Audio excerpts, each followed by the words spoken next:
Rowan Atkinson doesn't need a punchline to make people laugh. One look, one reaction, and suddenly the whole room is losing it. And just when you think he can't get any funnier, he somehow takes it even further. These are his funniest moments. I did a movie quite a while ago called Mr. Bean's Holiday. Oh, yes. In which Mr. Bean... You're so casual about that. I did a film called Mr. Bean's Holiday. Well, does he look like an even bigger knob if he said, oh, well, of course you all know Mr. Bean's Holiday? You know, Yeah, exactly. so I'm trying to reduce my knob quotient. In an interview with Stephen Colbert, Rowan Atkinson revealed the little-known story behind Mr. Bean's creation. At the time, he had no idea the character would go on to entertain audiences all over the world. Do you remember that night? Yes, I certainly remember the night. It was a one-off. It was a one-night review, and I was asked if I wanted to do something, and I couldn't think of anything, and just stood in front of a mirror, to be honest, and I just started pulling faces, I mean, for want of a better term. And I just sort of, was doing this... And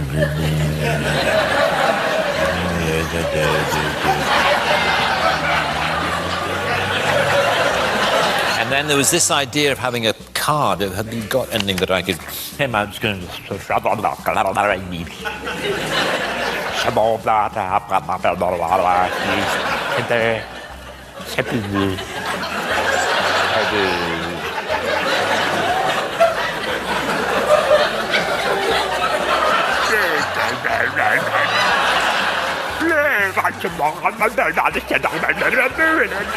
Anyway, it was something like that. I went into a bank to cash a check, and I handed over the check, and she said, thank you, and she said, oh, Mr. Atkinson, I'm such an admirer of your work. Could you sign this piece of paper for my daughter? So I signed the piece of paper, and I handed it back, and she took it back, she put it to one side, and she looked at my check, and she said, now, do you have any means of identification? And you think, well... You see your face as your greatest asset, your facial dexterity. One doesn't like to be labelled a face puller because you feel as though if you have got a face that, that's malleable and one can go like that, you can twist about that you feel that people are going to assume that you're just, that's all you can do, and if in doubt, go, and someone will laugh. Yeah. Here's another unforgettable Rowan Atkinson moment. During a Formula One Grand Prix, Martin Brundle interviewed him on the grid, only for Rowan to answer with a brilliant impression that Martin completely missed. Mr. Bean reckons to all of this Formula One malarkey. Yeah. Well, he would enjoy it very much because he's a car enthusiast, as you know. Oh, that's right. Yeah, he had some magnificent cars, didn't he? Cars, then he'd enjoy it. But anyway, it's fantastic to be here. I'm a guest of George Russell, which is, it wasn't planned for me to be here on a weekend, when he got pole, but here we are. Rowan Atkinson name dropping. Whatever next? Oh, I know. I'm here as a matter of fact, as a guest of George Russell. So. Oh, fantastic. So that's how privileged I am. While filming Blackadder, Rowan Atkinson played multiple roles, but one stood out from the rest, his bizarre Scottish brother. The character was so ridiculous that even his fellow actors struggled to stop laughing. Forget the whole thing. I'm going back home with Migsy. Yes. Oh, show me the glen where the kipper roams free and together. Oh, I'm so sorry. I'm so sorry. Got too funny. Sorry. It's so funny to me that he addressed it all to Miggins. Consulting with the wife. You see, after back in the office on Friday, because... Yeah, I know what you mean. I'm going to look at you. You're looking at me. I understand everything. I know what it's like. I mean, you've got a difficult job. 45 miles commuting every day. Up next, Rowan Atkinson reveals the inspiration behind Mr. Bean and explains why he believes the character became a worldwide phenomenon. I was based actually on a holiday in Venice that I had in 1985, quite a long time ago. Wouldn't it be fun, because I had already started exploring just doing purely visual comedy. I'd explored it on stage, and I was interested in trying to put visual comedy through the character of Mr. Bean on TV. And so that's where it started. Well, the first ones we did were in 1988, 89, and then it sort of grew from there, and now we've got this... Weird, it's like it's got its own life. What about the mugging, the pulling of faces in Bean? I mean, did you do that as a routine? Was that part of it? Yeah, that started when I went to University at Oxford, really. That's when I started doing entirely visual stuff. And for the first time ever, when I was about 20, whenever that was, I remember, standing in front of a bathroom mirror and just sort of gurning, I suppose, just pulling faces for the sake of it. Like how? And it was, just sort of going, just suddenly, very extreme. It was the work of the morning. Film promotions can put actors in some truly bizarre situations. While promoting Mr. Bean's holiday, Rowan Atkinson walked into an interview that left him completely caught off guard. Right, do you want to sit down? No, I'll get behind you. I see, I just sit here and you do don't nothing. have to do anything. Okay. Coming up on Sunrise this morning, we meet the lovely Mr. Rowan Atkinson. We talk about Mr. Bean's holiday, and all you have to say is, if you miss it, you miss out. Simple as that. You ready? Right, okay. I'm good at this. Good, okay. How interesting. Morning, Neil Sean here on Sunrise. A man who needs no introduction, Mr. Rowan Atkinson, and we talk about Mr. Bean's holiday. Remember though, Rowan? Oh, sorry? If you miss it, you miss out. Do you mind doing that again? Yeah, okay. Morning, Neil Sean here on Sunrise. This morning we meet Mr. Rowan Atkinson and we talk all about Mr. Bean's holiday. Remember though, Rowan? What? If you miss it, you miss out. Oh, yes. Don't miss Rowan Atkinson on Sunrise this morning. Being one of the most recognizable people in the world naturally comes with a few unusual encounters. But according to Rowan Atkinson, his favorite happened in the most unexpected place, a Land Rover parts department. Around with a group of guys, and I could see this guy doing that. And he came up to me after a while and he said, "Excuse me, has anyone ever told you that you're the absolute spitting image of that Mr. Bean?" And I said, "Well, actually, I am the actor who plays Mr. Bean." And he said,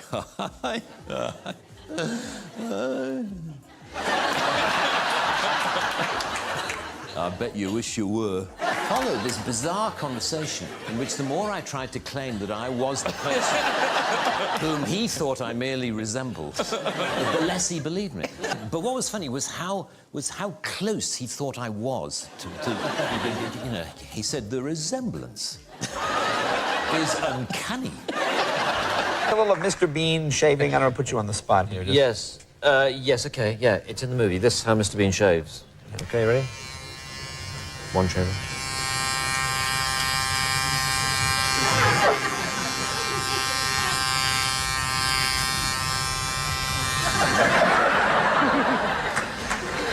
I want to cover all bases.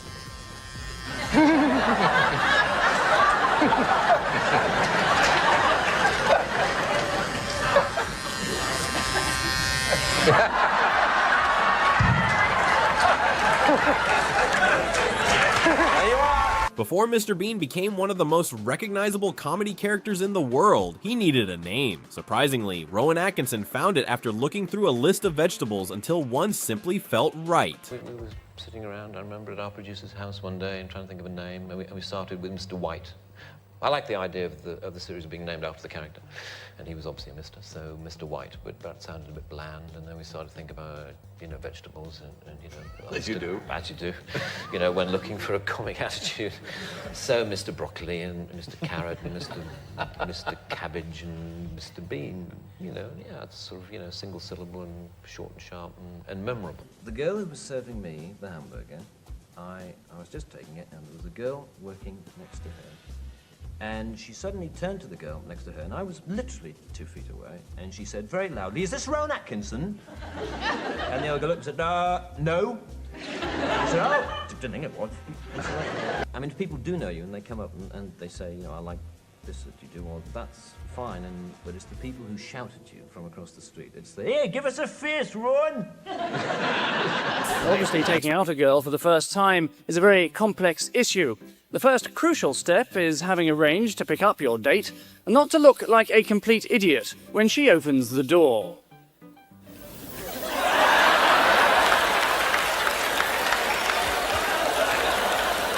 About the mugging, the pulling of faces in Bean. I mean, did you do that as a routine? Was that part of it? Yeah, that started when I went to University at Oxford, really. That's when I started doing entirely visual stuff. I remember, standing in front of a bathroom mirror and just sort of gurning, I suppose, just pulling faces for the sake of it. Like how? And it was, just sort of going, just suddenly, very extreme. Most celebrities try to hide their disappointment after losing an award. Rowan Atkinson, he turned that very moment into comedy gold. These are 4 fine actors, and I'm sure they'd all agree that the point is not to win, but to play the game. And the winner is John Daniels. No, shit. John is unable to be with us tonight, and so I'd like to ask his co-star David Forbert to accept the award on his behalf. David.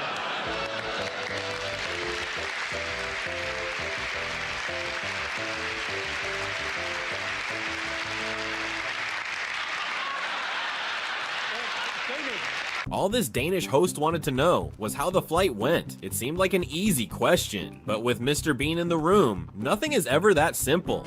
How did your flight go? Oh, it was fine, thank you. Good. Very nice aeroplane. It was.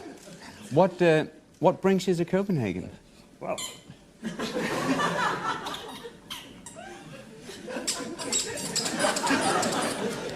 got a bit of a squeaky chair. Oh. Yeah, I think. Well, okay.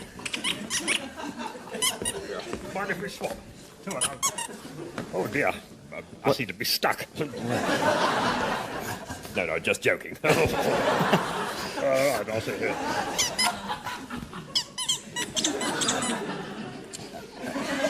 Oh. You've got some very squeaky chairs in here. Well, I'll. Well, tell you what, let's, could we get another chair, Can we please? have another chair, please? These are appalling. Yes.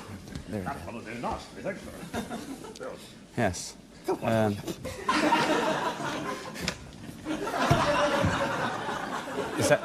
Is that all right? Well, it's a bit pathetic, actually, but I suppose it'll have to do.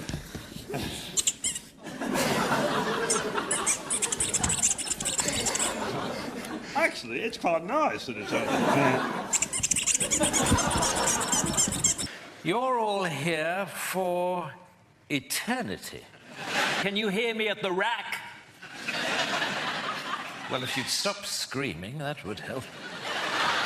Looters and pillagers over here, please. Thieves, if you could join us, and lawyers, you're in that. Yes, there's plenty of room. If the hedge fund managers would just move along it.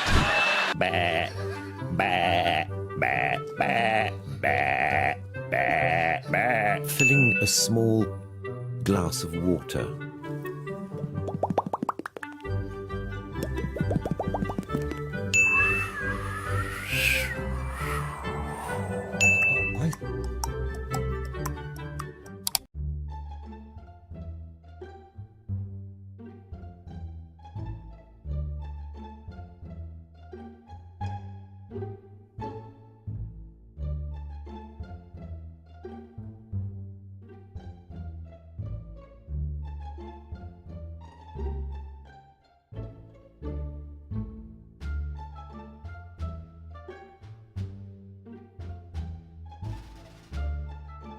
Thanks for watching. Subscribe.